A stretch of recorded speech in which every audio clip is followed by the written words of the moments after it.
From claims of healings and visions to the world's most inexplicable events, whether you're a believer or a skeptic, the truth is always worth the hunt. EWTN Radio presents The Miracle Hunter with Michael O'Neill.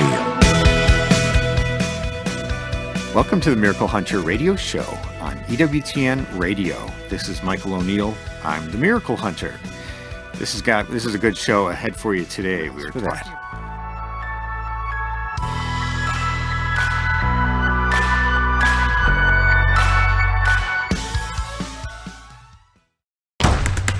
Now, back to The Miracle Hunter on EWTN. Here's Michael O'Neill. Welcome back. You're listening to the Miracle Hunter radio show on EWTN Radio. This is Michael O'Neill. I'm the Miracle Hunter. I love talking about pilgrimage on this show. I've led a number of them myself to different places around the world, and going to Spain is one that I've gone once before, but I'd love to go on a special pilgrimage someday to the Camino of Santiago de la Compostela. That is the way of St. James. And it's incredible, the people who go on these pilgrimages and they come back with these stories of personal conversion and maybe miracle stories of their own. But related to St. James, of course, is we have an incredible history and catalog of miracles that has come down to us. And I'm so excited today to be joined by Dr. Mary Jane Dunn Whitner.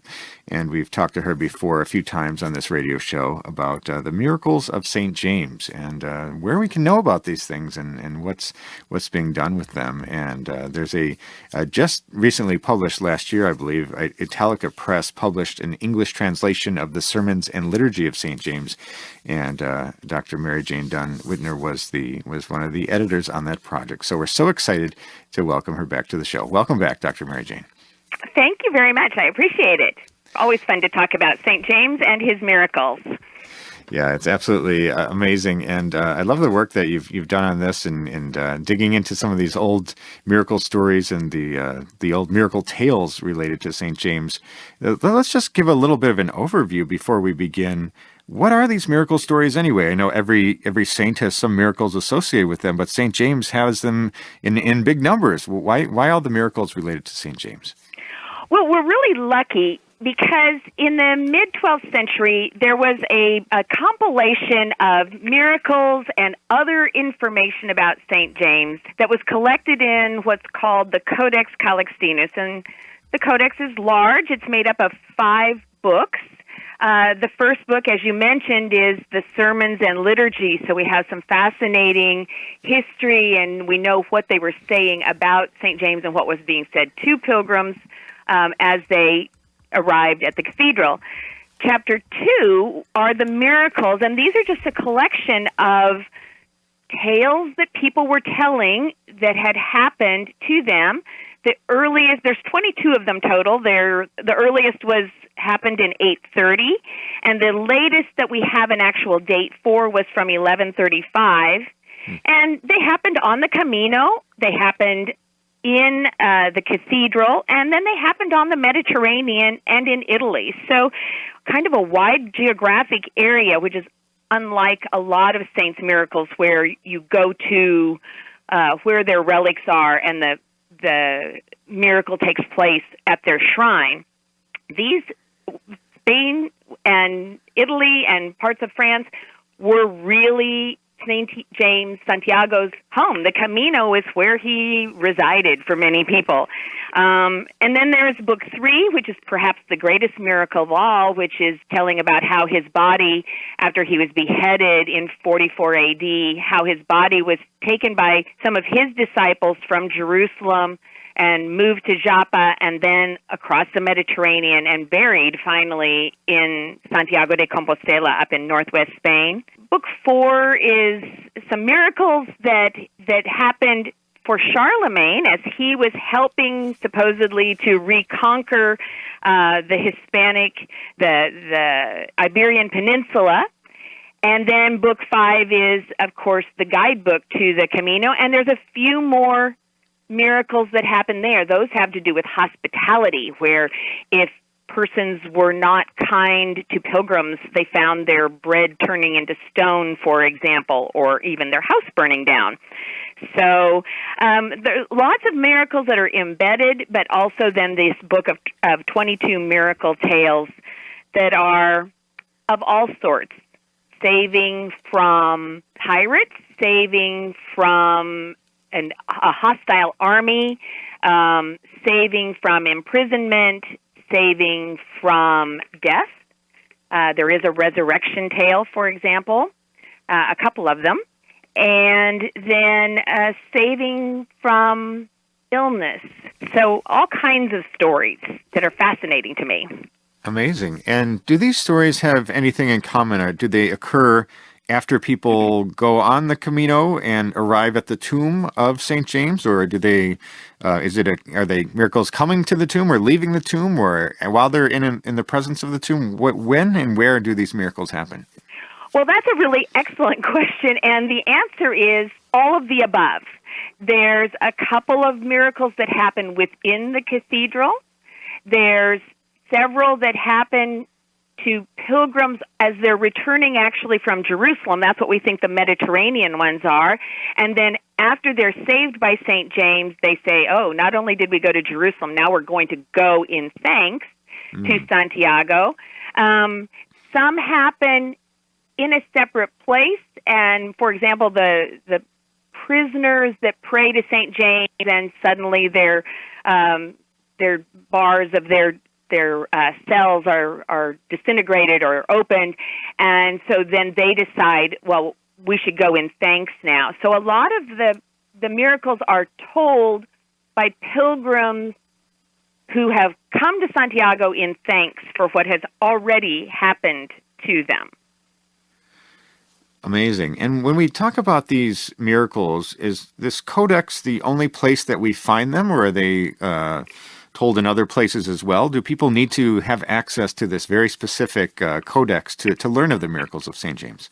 Pretty much the codex is the main place that these occur. Some people have heard about these miracles along the way, and as they're writing, they say, I was in Santo Domingo, and the monks told me about this miracle as I was passing through, and that can happen much later than the 12th century. But as a collection of just focused on the saint himself, this codex is pretty much it, or some of the surviving copies. Many of its books were copied in later. There's a Salamanca version. There's a Ripoll version. There's sections that were copied and shared with other monasteries, for example. But it's really the same collection of miracle tales. Absolutely. We're talking today with Dr. Mary Jane Dunn Whitner, the Associate Professor of Foreign Languages at Henderson State University, talking to us about St. James, the miracles of St. James. And for those people who are unfamiliar with this cataloging of miracles and codices, was this a common practice for Christian saints to keep catalogs of miracles, or is St. James a special character? No, this is really quite common, and every shrine would have the caretakers of its shrine, and as people would come and report their miracles, they would oftentimes write them down. Believe it or not, the hand of St. James at one point was gifted to the abbey in Reading in Great Britain, and that hand was oftentimes brought out in its reliquary. Sometimes it was dipped in water, or water was poured over it, and then that became holy water. And there is a collection of miracles that they're almost all healing miracles. Somebody was sick, and they went and they got water from this hand, from the relic of the hand, and it cured them. So there's probably 20 or 30 of those that happened in Reading Abbey, to the hand of St. James as a relic, rather than going all the way to his tomb in Santiago de Compostela. Well, they make it a little easier for you if you're in England. That's amazing. That's right. We're talking with Dr. Mary Jane Dunn Whitner, the Associate Professor of Foreign Languages at Henderson State University, talking to us about the miracles of St. James. So let's dig into some of these specific miracles, shall we? I know that there's Miracle 12, which is one that you find particularly interesting. I do, because as I was talking about the hand as a relic and the water poured over it to be a specific curative water, there's one chapter 12 in the Miracles book is about it says about the beginning of the year of the incarnation of our Lord, 1106. A certain soldier in the region of Apulia had his throat become swollen up like a bag full of air. Since he could find no remedy for his health from any physician, he entrusted himself to St. James, who said that if he could find a shell, such as the pilgrims are accustomed to bringing back with them on their return from Santiago, and if he could touch his ailing throat with it, he would immediately be cured. When this ill gentleman had found one at the house of a certain pilgrim who happened to be his neighbor, he touched his throat with it, and he was cured. Then he set out from there toward the threshold of St. James in Galicia. And this one fascinates me because it's the only example we have in the Codex of what's called a touch relic. So this would be something that had touched the tomb of St. James and had carried with it those special properties, that special relationship with the saint, even though it wasn't a physical part of him or his clothing.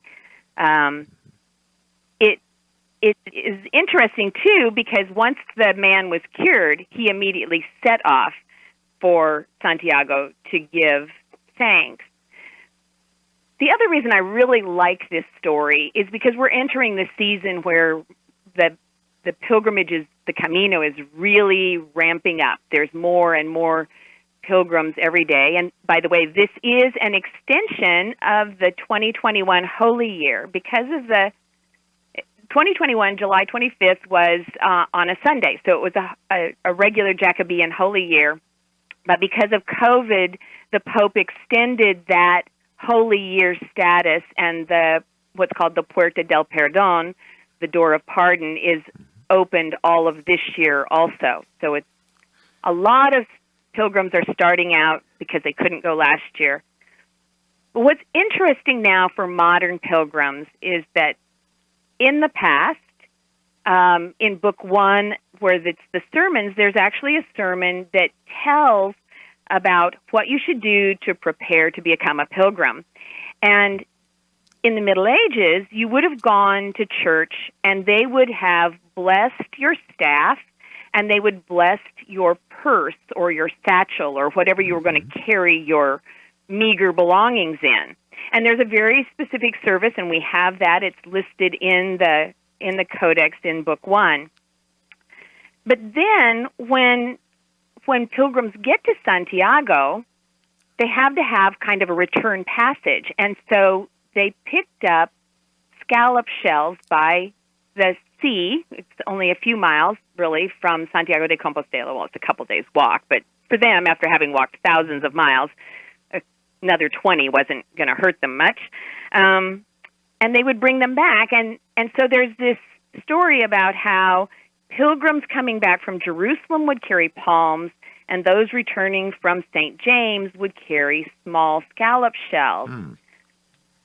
So that's great. Now people, instead of asking their bishop for permission to go on pilgrimage, many of them are not Catholic.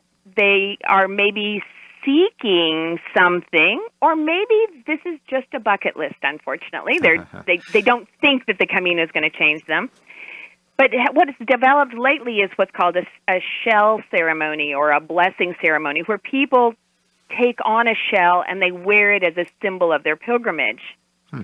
What I really like about that is that unknowingly they are carrying a very strong Christian allegorical symbol. And if I could read you just a little bit that it says in the first sermon, or the 17th sermon, it says,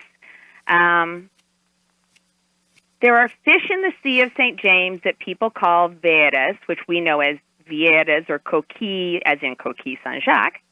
Anyway, they have two shields, one on either side, between which the fish is concealed, for example, as between two shells like an oyster. The shells are chiseled like the fingers of a hand. The pilgrims returning from the threshold sew them on their capes and wear them back to their own country with great exultation in honor of the apostle and in his memory and as a sign of this great journey. But here's the message. The two shields with which the fish is protected on either side represent the two commandments of charity with which the bearer must truly protect his own life. That is, to love God above all things and to love one's neighbor as oneself. A person who loves God is one who keeps his commandments. So it says the shields are in the shape of fingers and signify the good works in which the bearer of this sign must persevere.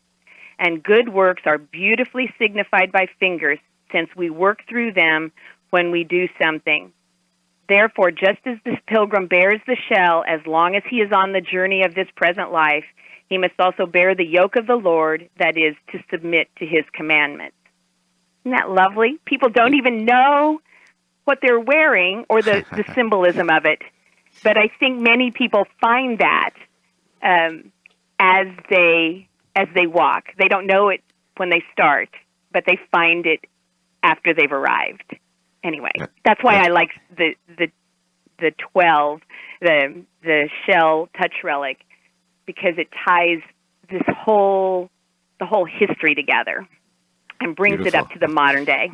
Thank you for reading that. And this is part of the book from Italica Press, just published last year, an English translation of the Sermons and Liturgy of St. James, so people can pick that up and read about any of these miracle stories. And as we wrap up the interview today, what would your reflection be on the meaning of the person of St. James? He's clearly a wonder worker. He's inspiring with this Camino. People spend all that time traveling to his tomb. What's the meaning of St. James for the faithful in the world today and throughout the centuries? I think that St. James is, he's one of the big three. He's Peter, James, and John. And he witnessed all of the major miracles and points of Jesus' life. And then he went to Spain, and he became such a symbol for the Spanish people of taking Christianity as far west as you could possibly go and still be in Europe. And now he's opened up this Camino, this ability to create a fraternity or a sorority, if we want to be more inclusive, of persons who are seeking answers, seeking hope, and needing to get back to the basics, essentially, walking and giving you an excuse and a purpose to walk mindfully and purposefully. And it's unique, I think, in all the world that it accepts everyone. The Catholic Church has agreed. They give the Compostela, the certificate of pilgrimage, to anyone who says that they came in a spiritual manner. It doesn't have to say that they came in a Catholic manner or as a Catholic person. If you came in a spiritual manner, if you were seeking, your pilgrimage may begin after you leave. Your search may not end at Santiago. It may move on, and I think that's why Santiago is so beloved among the saints.